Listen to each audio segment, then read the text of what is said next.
maintenant. Bonjour, ravi de vous retrouver pour Arrêt au stand, le magazine consacré à l'endurance qui donne la parole à ceux qui font la course. Au sommaire, retour sur les 1812 km du Qatar, la manche d'ouverture du championnat du monde FIA WEC 2024, avec les analyses de Loïc Duval, pilote Peugeot Total Energy, et de Jean-Carl Vernet, pilote Isota Fraschini. Pour commencer, la course résumée en 5 temps forts. 5 faits marquants autour des 1812 km du Qatar, manche inaugurale du FIA WEC 2024. 14 constructeurs présents, 17 voitures en piste, 19 hypercars, 18 LM GT3. Premier fait, le départ de la course. À Porsche, la première hyperpole, désormais appliquée dans toutes les manches FIA WEC en plus des 24 heures du Mans. Performance de Matt Campbell. C'est néanmoins Michael Christensen qui allait prendre le départ sur la Porsche 963 numéro 5 avec Mike Conway sur la Toyota numéro 7 comme rival de première ligne. Au départ, Miguel Molina et la Ferrari numéro 50 se sent pousser des ailes, attaque par l'extérieur et passe en tête à la sortie du premier virage. Mike Conway, dont la Toyota survire, est vite débordé. Plusieurs dérobades, dont celle de la Cadillac d'Alex Céline et la Peugeot 9X8 numéro 94 de Paul Di Resta. Heureusement, la voiture sœur est là. Et c'est le deuxième fait marquant. Première demi-heure de course à la régulière, la Peugeot 9X8 numéro 93, alors pilotée par le Suisse Nico Müller, va rattraper et dépasser la Ferrari de Miguel Molina. Peugeot leader au Qatar avant le départ, qui l'aurait parié. Nico Müller bouclera au total 37 tours en tête. Troisième fait, malgré la forme des 9X8, c'est Porsche qui va reprendre, là aussi à la régulière, la tête de cette manche inaugurale du FIA WEC 2024, avec la 963 numéro 6 de Kevin Estre, André Lotterer, Lorenz Vanthoor. Fin de course en vue arrive le quatrième fait marquant, la Peugeot 9X8 numéro 93 de Michael Jensen, Nico Müller et Jean-Éric Vergne paraissaient bien partis pour décrocher une deuxième place vraiment méritée quand, à 5 minutes de l'arrivée, Jean-Éric Vergne apparaît au ralenti. Un no power de Jean-Éric Vergne qui n'est pas sans nous rappeler Toyota au Mans en 2016. Un problème de ravitaillement anéantit une course exemplaire. Au final, et c'est le cinquième fait marquant, Porsche renoue avec la victoire en endurance, tout un symbole, triplé de 963, première victoire d'une LMDH, un bonheur n'arrivant jamais seul. Porsche décroche aussi la première victoire historique de la catégorie LMGT3 avec la 911 Team Montepure Eric Singh numéro 92 de Alexander Malikin, Joel Sturm, Klaus Bachler. Tout de suite, débriefing avec Loïc Duval, puis Jean-Carl Vernet. Bonjour Loïc Duval. Bonjour Bruno, merci de me recevoir. Allez, ravi de vous accueillir dans Arrêt au stand. Bon, Loïc Duval, la question après ces 1812 km du Qatar. Moi, j'aimerais sincèrement que vous me disiez, après ce dénouement quand même cruel, entre déception, amertume ou même raison d'espérer, quel sentiment l'emporte ? C'est difficile, c'est assez mixé. C'est vrai qu'il y a de la frustration parce que être aussi proche d'un très très bon résultat, pour la voiture sûre en tout cas, la 93, c'est frustrant. Par contre, il y a énormément de positifs également. On s'est battu du début jusqu'à la fin, toute la semaine. On a eu le prologue auparavant, il y a eu cette course. Les qualifications ont été bonnes. La course également, au niveau opérationnel, hormis ce petit souci au niveau du refueling, tout était parfait également. Donc voilà, c'est assez mixé, mais on sait qu'il y a de beaux jours devant nous. Loïc, on va le rappeler, les deux voitures étaient en hyperpole. La 93 était 6e, la vôtre était en 10e position. Globalement, ces résultats-là ont récompensé quoi ? Là, je fais allusion à tout le travail que vous avez pu effectuer depuis, quelque part, le dénouement du championnat 2023.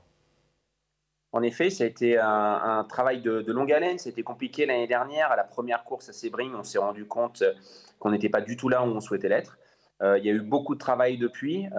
Vous l'avez pu le constater l'année dernière au Mans. On avait quand même une très belle performance là-bas. Et tout de suite derrière le Mans, cette course en Italie avec un podium. Et puis de nouveau, là, en début de saison, au Qatar, avec les deux voitures en hyperpole, les deux voitures compétitives. Et puis, très clairement, une des autos qui devait terminer sur le podium. Donc, c'est beaucoup de positifs pour toute l'équipe. Ça nous permet d'avoir de belles perspectives pour la suite, pour l'avenir. Et puis, on attend avec impatience la prochaine course du WEC. Alors justement, Loïc Duval, je pense que vous allez nous confirmer que ces 1812 km du Qatar, c'était la dernière apparition sur circuit de la 9X8 en version 2023. Alors la suite, c'est quoi ? C'est une nouvelle voiture ? C'est quelle sensation déjà pour vous ? C'est une nouvelle auto qu'on a déjà découvert, nous, les pilotes, sur laquelle on a déjà travaillé depuis pas mal de mois maintenant. Et puis, c'est de l'impatience, arriver avec cette nouvelle 9X8, cette nouvelle version. de la 9X8 dans le championnat WEC. Voilà, on est vraiment impatient de pouvoir la présenter en Italie, à Imola, et de pouvoir courir pour la première fois avec cette voiture. Bon, tout le monde pose la question, je vais la reposer encore une fois. Cette nouvelle 9X8 à l'arrière, elle aura un aileron? Écoutez, cette nouvelle 9X8, elle ressemble à une Peugeot, c'est tout ce que je peux vous dire. Et puis après, rendez-vous à Imola pour pouvoir constater à quoi elle ressemble exactement. Bon, Loïc Duval, de façon générale, votre regard sur ce championnat FIA WEC avec tous les constructeurs présents, un clin d'œil aussi à la catégorie GT3. En tout, on a 14 constructeurs. C'est du jamais vu quelque part dans toutes les formules de sport automobile, quelles qu'elles soient. Quel regard vous portez là sur cette réussite? Écoutez, c'est extraordinaire. C'est le championnat qui regroupe le plus de constructeurs au monde, bien plus que la Formule 1. C'est sûr qu'avoir la chance d'être un acteur pendant l'âge d'or de l'endurance, c'est quelque chose de très excitant.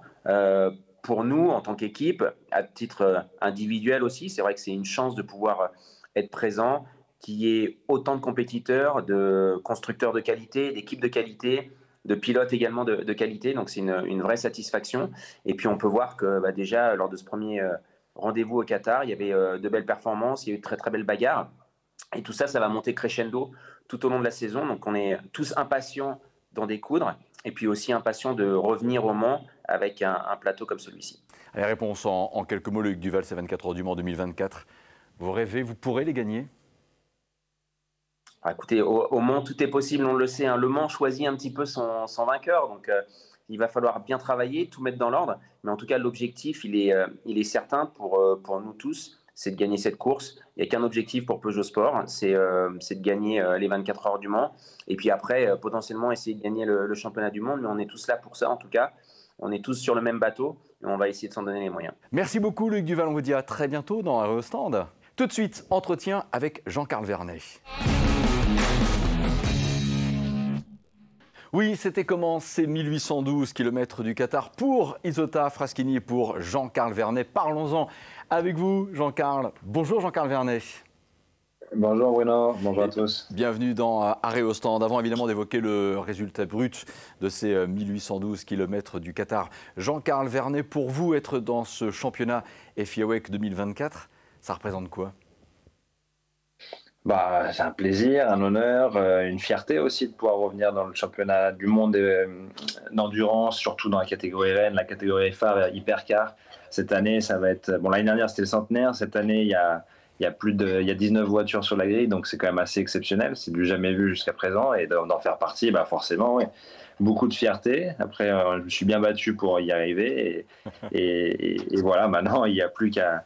On a eu une première course, on va dire, on a vu quand même beaucoup de choses positives, mais malheureusement qu'on n'a pas fini. Donc, il y a encore beaucoup de travail à faire pour arriver et jouer avec nos concurrents. Mais non, en tout cas, très heureux.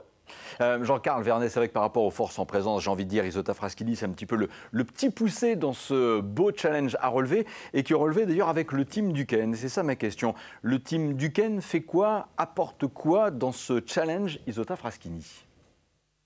Le team Duquesne apporte toute sa science un petit peu de la course, s'occupe de l'exploitation sur les week-ends de course. La voiture donc Isotta a été faite par Michelotto et dans le passé, ils ont prouvé à maintes reprises qu'ils savaient faire des voitures et des bonnes voitures qui ont gagné plusieurs fois d'ailleurs les 24 heures du Mans en GT.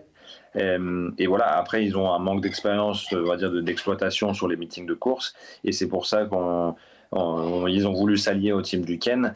Et fort de maintenant une dizaine d'années d'expérience, d'un podium aux 24 heures du Mans LMP de l'année dernière.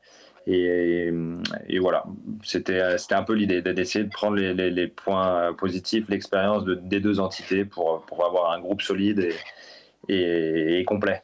Alors parlons de la course en elle-même, Jean-Carl Vernet. On vous a vu malheureusement en difficulté pendant la procédure de départ. Qu'est-ce qui s'est passé exactement? On a eu un petit souci électrique sur l'hybridation, sur la batterie qui gère le moteur avant. Et malheureusement, j'ai dû m'arrêter pour faire un reset de la voiture. Et malheureusement, ça nous a fait perdre beaucoup de temps. J'ai dû partir derrière les GT au départ. Mais le début de course, c'était plutôt bon. On a montré un très bon rythme de course. Donc ça, c'était quand même assez positif. Et voilà, on a quand même beaucoup de travail. On a eu pas mal de difficultés pendant les essais à mettre en conformité la voiture par rapport aux règles de la FIA.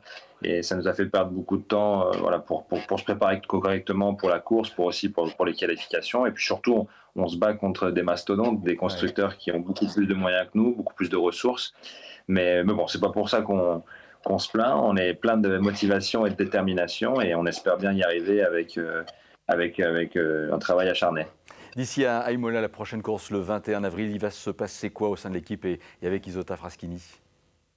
Un gros débrief de la course du Qatar, des essais aussi en perspective et aussi une grosse préparation, que ce soit pour moi, mes coéquipiers aussi qui sont de jeunes pilotes, qui manquent un petit peu d'expérience et qui ne connaissent pas non plus Imola.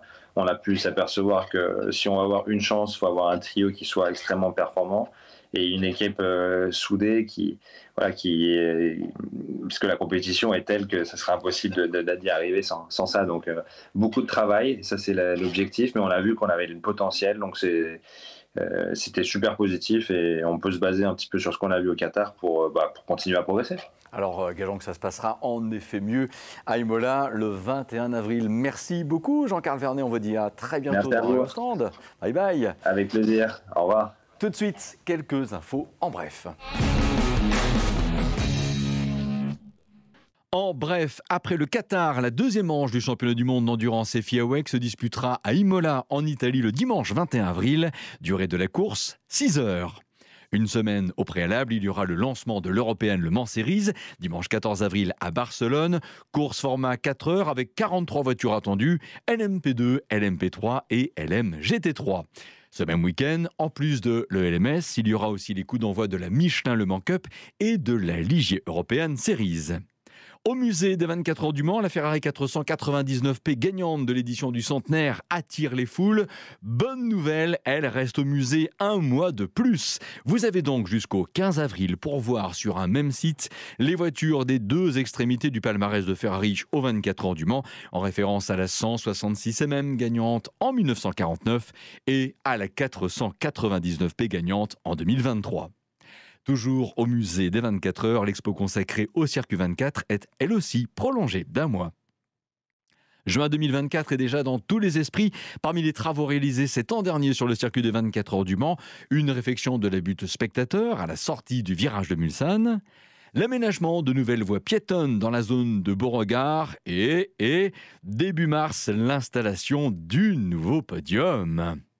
Si le nom de l'invité qui donnera le départ des 24 heures du Mans 2024 n'est pas encore connu, c'est par contre le cas pour les 24 heures moto sur le circuit Bugatti, les 20 et 21 avril. Ce sera l'acteur américain Norman Reedus, alias Daryl Dixon dans la série The Walking Dead. Pour finir, le classique British Welcome de Saint-Saturnin au nord du Mans a dévoilé ses thèmes 2024. Le vendredi 14 juin, la marque à l'honneur sera Mercedes. 2 pilotes parraineront l'épreuve, Jean-Luc Chéreau et Pierre Hiver. Tous deux totalisent 31 participations aux 24 heures du Mans. C'est la fin de ce premier numéro d'Arrêt au stand. Prochain rendez-vous, dernier week-end de mars. Merci de votre suivi. Bonne route.